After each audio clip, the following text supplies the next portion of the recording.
What is going on, everybody? So today I'm going to take you with me to an aquarium that we set up from scratch that is about 6 months old, and I want to kind of take you through the process of what the aquarium looks like now and kind of what to expect and what we kind of had to battle to get it to where it's at now. I haven't been there in a while, so I'm really excited to share with you.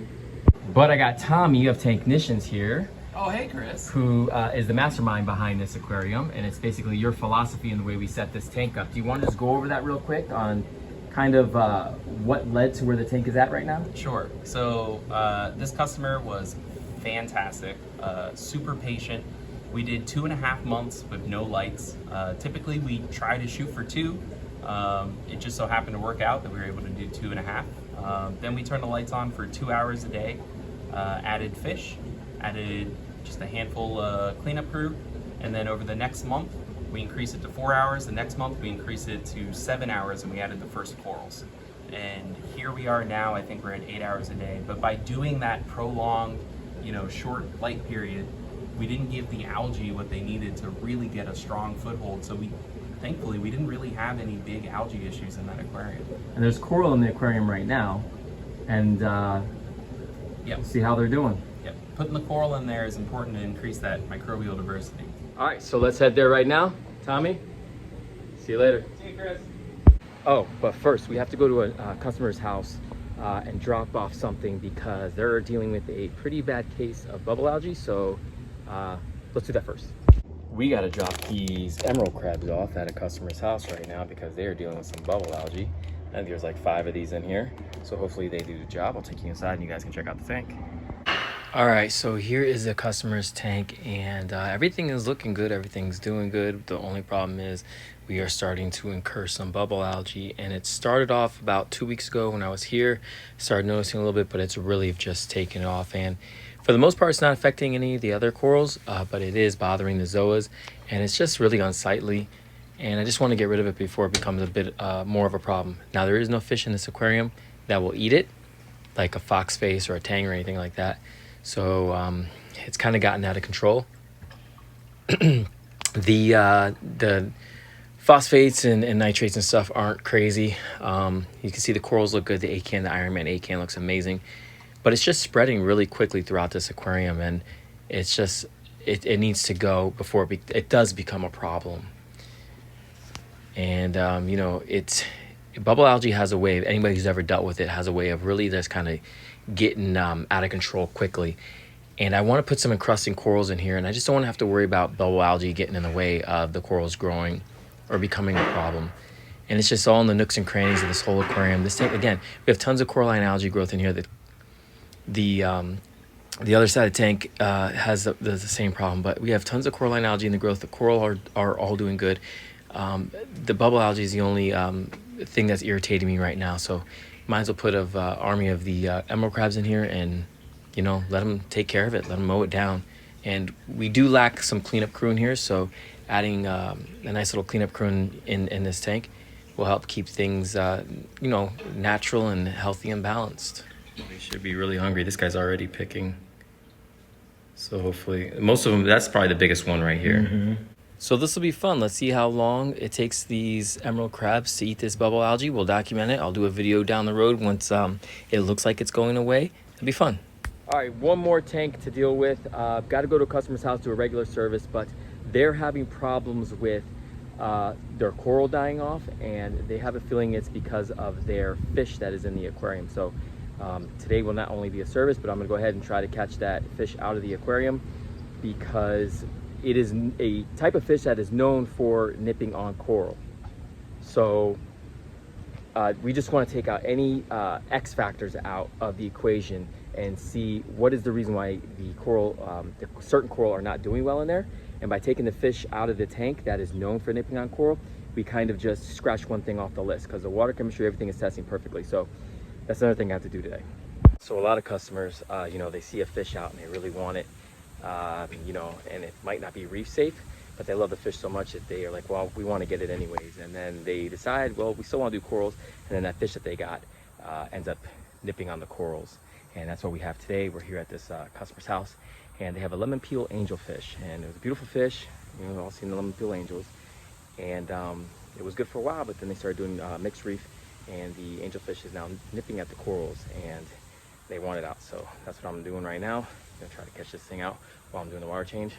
But just just look, if the fish will potentially nip on coral, it's not worth putting in your tank, because if you really want to do corals, like, it's gonna end up eating your corals. So either you got to make a decision. Either you want corals or you want the fish, and that's because it is no fun trying to catch a fish out of an aquarium, especially on your own, trying to do it yourself. You know, luckily it's what we're doing for the customer, but it is not fun work. All right, and here is the tank I took the angelfish out of. I just took the angelfish out. I had to kind of take some of these rocks and move it around. It was not fun. It probably took me a good 30-40 minutes to do this. And this is a tank with none of this rock is epoxied in, so it's not secured. So I was able to move the rock relatively easy, but it still was a pain in the butt. And that fish is, only so big. It wasn't like that blue hippo tank. It's a lot easier to find. But it stressed out a lot of the fish in the aquarium, and that's unfortunate. So we got it out, and now hopefully the coral that it was nipping on can recover, and hopefully now the other fish picked up the habit by watching it, because sometimes something like a blue hippo tang, yellow tangs, and things like that will see one fish nip, and then they'll kind of imitate it, and then they'll end up liking coral too. But it's out of here, and hopefully our corals can start to come back and start to thrive, because this tank has been going through it, and we've done a good job of getting some of the stuff back. You can see the little amount of pore growing back there since we've taken over. And I want to keep seeing this tank progress, because one day I'd like to show you guys this tank with all of the coral like thriving and looking really, really healthy, which it is for the most part. I mean, the zoas are doing great here. I love that goniapora. It's funny how that fish is hanging out there, that clownfish. But yeah, the zoas are growing, man. The zoas are growing. I never noticed that little cleaner shrimp. And the red discosoma mushrooms are scattered throughout this whole tank, which we're going to have to keep an eye on, because those will become a problem and they'll start to sting other corals. But what we're looking at really is the SPS corals and how they'll do. And then I want to add some more LPS to this tank. And here is the lemon peel angel, all bagged up, and it's going to go into our quarantine system here at Technicians, where we will treat it and rehome it, preferably to a tank without any corals that it can pick on. I want to add more LPS to this tank, but I know we have the hammer corals, which seem to be doing fine even with the lemon peel, but these Duncan corals were getting ravaged. You can see how beat up those are. So I don't know if those will make it back. I don't know. I don't have high hopes for them, but I would like to put some sample LPS corals in here, maybe something like a Duncan coral or acan or something like that. Let me know what you guys think down the bottom, what kind of LPS corals I should put in here to sample to see how they'll do in this tank. But yeah, it was not fun to do all that work, but it needed to be done. And now hopefully next time I show you guys this tank, we will be well on our way to looking really, really good.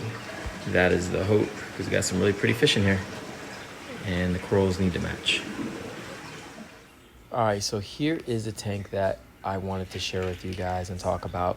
Now, you heard Tommy at the beginning of the video explain how we got to this point. He addressed the whole photo period. That is key, keeping the lights off for as long as possible, especially when you're dealing with dry rock, which is what we have here in this aquarium.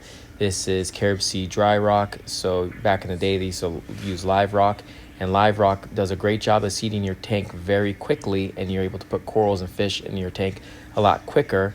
And you, for the most part, you avoid the ugly phases. So the ugly phases would be your brown bacteria blooms and then your green algae blooms.